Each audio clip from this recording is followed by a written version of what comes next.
Online classes में मैं अमित जैन शास्त्री आप सभी का स्वागत करता हूं। आज हम चर्चा करेंगे कि किस प्रकार से हम वन रक्षक या जेल प्रहरी का जो अभी एग्जाम होने वाला है उसकी एक महीने में कैसे तैयारी करके हम एग्जाम निकाल सकते हैं। देखें, जब भी हम कॉम्पिटिटिव एग्जाम की तैयारी करें तो हमें एक बात हमेशा याद रखनी चाहिए कि कॉम्पिटिटिव एग्जाम देते समय कॉन्फिडेंस होना बहुत अच्छी बात है, जरूरी है, लेकिन ओवर कॉन्फिडेंस बहुत बुरी बात है, ये कभी भी नहीं होना चाहिए। कई स्टूडेंट ओवर कॉन्फिडेंस में आकर के अपना एग्जाम बिगाड़ करके आते हैं और उतने अच्छे से पढ़ाई भी नहीं करते। तो सबसे पहले अपने आप पे आत्मविश्वास रखें कि नहीं कुछ हो जाए मैं इस एग्जाम को निकाल सकता हूं, कोई बड़ी बात नहीं है, बस हमें मेहनत करने की जरूरत है। अब देखें 5 सब्जेक्ट इसमें पूछे जाने वाले हैं। तो सबसे पहले तो आप ये समझ लें कि वन रक्षक का एग्जाम हो रहा है, कोई बहुत बड़ी पोस्ट के लिए बहुत आईएएस पीएससी वाला एग्जाम नहीं है कि आपको बहुत ज्यादा डीपली या डिटेल से पूछा जाए। चूंकि इसमें 12वीं पास योग्यता चाहिए है तो आपको ज्यादा डीपली नहीं पूछा जाएगा, 10th 12th लेवल का ही पूछा जाएगा। तो सबसे पहले तो आपको ये बता दें कि आप जिस भी सब्जेक्ट को पढ़ो, चाहे आप हिंदी पढ़ो, चाहे अंग्रेजी पढ़ो या फिर सामान्य ज्ञान पढ़ो, आपको फैक्ट याद रखने हैं, ज्यादा डीपली पढ़ने की उसमें आपको जरूरत नहीं है। तो इसमें 5 सब्जेक्ट हैं जो आपसे पूछे जाएंगे। तो आप सबसे पहले तो जब एग्जाम देने जाएं तो ये अपनी धारणा हमें बनानी है कि हमें जब एग्जाम देते समय क्वेश्चन को बड़े अच्छे से पढ़ना है। ये अपनी धारणा बनाई, आप क्वेश्चन अच्छे से समझ गए तो आंसर दे देंगे, क्योंकि आपने पढ़ाई की है। तो हम तैयारी बताते हैं आपको कैसे आपको तैयारी करनी है एक महीने के अंदर। 5 सब्जेक्ट हैं। पहला है सामान्य ज्ञान, जनरल नॉलेज। अब देखें जनरल नॉलेज आपको कैसा, सबसे पहले तो आपको एमपी का जनरल नॉलेज बड़ा अच्छा होना चाहिए। आप पिछले वर्ष जो पेपर हुए उसके भी पेपर आप मार्केट से लेकर के देख लें, एक कोई बुक खरीद लें जो आपको अच्छी लगे, जिसमें बहुत ज्यादा डीपली ना दिया हो ना बहुत बिल्कुल कम ही दिया हो, ऐसा नहीं, मीडियम जिसमें अच्छा आपको लगे कि बुक हमारे लिए अच्छी उपयोगी हो सकती है, तो आप बुक जाकर के मार्केट से ले लें और उससे आप वन रक्षक की पढ़ाई करें। तो सामान्य ज्ञान में फैक्ट याद करने, सबसे पहले तो आपका एमपी का जो जीके बड़ा पक्का होना चाहिए। उसमें भी जो वन विभाग से संबंधित जितनी भी कोई सरकार के जो काम हैं, जो फॉरेस्ट विभाग में होते रहते हैं, क्या उसके नियम हैं, ये सब की हमें जानकारी होनी चाहिए। साथ ही साथ हमारे एमपी का जीके बड़ा अच्छा होना चाहिए।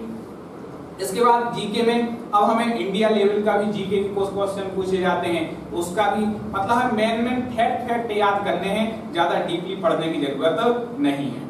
जीके के हमारे कई वीडियो अपलोड हैं, आप चैनल पे जाकर के देख सकते हैं। इसके बाद अगला है सामान्य हिंदी। अब सामान्य हिंदी में ज्यादातर इसमें क्या पूछी जाएगी, व्याकरण। व्याकरण में क्या आता है, संधि, समास, प्रत्यय, उपसर्ग, पर्यायवाची, विलोम शब्द, ये सब कुछ आते हैं। आपके पास समय है 1 महीने का, पढ़ाई थोड़ी मैं समझता हूँ ज्यादा है, इसलिए आपको अपने आप सोचना पड़ेगा कि मेरे पास 1 महीने है जो मुझे एक अच्छी पोस्ट दिला सकता है। अब एक महीने आप अपने बाहर के काम कर लो, अपनी सुख सुविधाओं के काम कर लो, या 1 महीने अच्छे से मेहनत करके आप एग्जाम निकाल करके आगे का अपना फ्यूचर अच्छा कर लो। अब आपके हाथ में है। तो अब आपका 1 महीने है, सब्जेक्ट थोड़े ज्यादा हैं, विषय ज्यादा हैं, लेकिन ऐसा नहीं है कि हो नहीं सकता, कोई चीज असंभव नहीं है। आप दिन में पढ़े ना 12 घंटे, 14 घंटे पढ़े, क्यों नहीं पढ़ सकते हैं? बाकी काम छोड़ दें 1 महीने के लिए, अच्छे से पढ़ाई करें। तो आप हर सब्जेक्ट के लिए दिन में ज्यादा नहीं 3-3 घंटे दें। कितने, 5 सब्जेक्ट हैं, 3 घंटे भी नहीं दे सकते तो आप कम से कम यदि 2 घंटे भी देते हैं दिन में कम से कम हर सब्जेक्ट के लिए, तो आप हर सब्जेक्ट के लिए 60 घंटे 1 महीने के अंदर आप दे सकते हैं। और जब 60 घंटे आप एक सब्जेक्ट को पढ़ेंगे तो निश्चित ही आप एग्जाम निकाल सकते हैं। तो अभी हम हिंदी की बात कर रहे हैं, आप डेली 25 पर्यायवाची याद करें, 25 विलोम शब्द याद करें, हमारे वीडियो भी हिंदी के, आप उसको देखते जाएं, संधि भी पढ़ लें, समास भी पढ़ लें, थोड़ा डेली 2-2 घंटे का समय निकालें, एक चैप्टर को आप कंप्लीट करते जाएं, आपका अच्छी से हिंदी भी कंप्लीट हो जाएगी। अब इसके बाद आता है इंग्लिश का नंबर, जो अंग्रेजी है उसमें भी सामान्य पूछे जाएंगे, 1-2 तो मतलब ऐसे पूछ लेंगे, मतलब जनरल जो आते हैं क्वेश्चन ग्रामर संबंधी, आप उसमें टेंस वगैरह भी पढ़ लें। और भी जो मेन फैक्ट होते हैं इंग्लिश के ग्रामर के वो पढ़ लें। समरी वगैरह भी पूछी जाती है तो आप उसको भी तैयारी कर लें किस प्रकार से हमें आंसर करने हैं। कई स्टूडेंट यदि इंग्लिश में कमजोर हो तो आप जितना समय दे सके दें, बाकी आप यदि 4 सब्जेक्ट में बाकी टाइम लगा दें। आपको यदि इंग्लिश में थोड़ी टफ पड़ रही है, दिक्कत आ रही है, तो जिस भी सब्जेक्ट में आपको ज्यादा प्रॉब्लम है उसको कम करके 4 सब्जेक्ट को अच्छा मजबूत कर लें, उसको भी करें लेकिन और 4 को बढ़िया मजबूत कर लें जिसमें इतने अच्छे नंबर आ जाए कि उसके कम नंबर आप पे ज्यादा डिपेंड ना हो। इसके बाद आता है सामान्य जो विज्ञान है, साइंस। अब साइंस की लाइन के जो स्टूडेंट हैं जिनमें 12th में पढ़ी उन्हें तो दिक्कत नहीं आएगी, लेकिन जिन्होंने साइंस नहीं पढ़ी है उनके लिए थोड़ी दिक्कत आ सकती है। इसलिए कोई दिक्कत नहीं करें, आप जो बुक खरीदेंगे वन रक्षक की उसमें जो साइंस दी है उसी को अच्छे से पढ़ के चले जाएं। लूसेंट में भी कुछ साइंस दी है, जीके की बुक है, आप उसको भी पढ़ करके जा सकते हैं।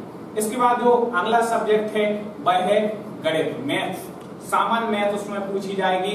आप समझते हैं किस प्रकार से कॉम्पिटिटिव एग्जाम में मैथ आती है तो आप उसको भी तैयार कर लें। इस प्रकार से 5 सब्जेक्ट हैं आपके पास। 1 महीना से भी अभी ज्यादा का टाइम है। यदि आप डट करके मेहनत करेंगे तो निश्चित ही एग्जाम को हम भी कोशिश करेंगे कि जितने ज्यादा से ज्यादा वीडियो आप तक पहुंचा सके पहुंचाएंगे। बस आपसे निवेदन रहेगा आप हमारे चैनल को सब्सक्राइब कर लें, क्योंकि चाहे वन रक्षक का एग्जाम हो, चाहे आगे आने वाले और भी जितने सरकारी एग्जाम्स हो, सबकी तैयारी का दृढ़ संकल्प करके हम आपके बीच में आएंगे। कुछ हो जाए हमारी भी तैयारी हो और आप भी हर एग्जाम की तैयारी कर सकें। इसके साथ हम अपना YouTube चैनल चला रहे हैं, तो हमारे चैनल को सब्सक्राइब करें, हमारे वीडियो को लाइक और शेयर ज्यादा से ज्यादा करते रहें और आप और हम इसी तरह जुड़े रहें। आगे वीडियो में भी हम आपसे मिलेंगे। आप सभी के लिए शुभकामनाओं के साथ धन्यवाद।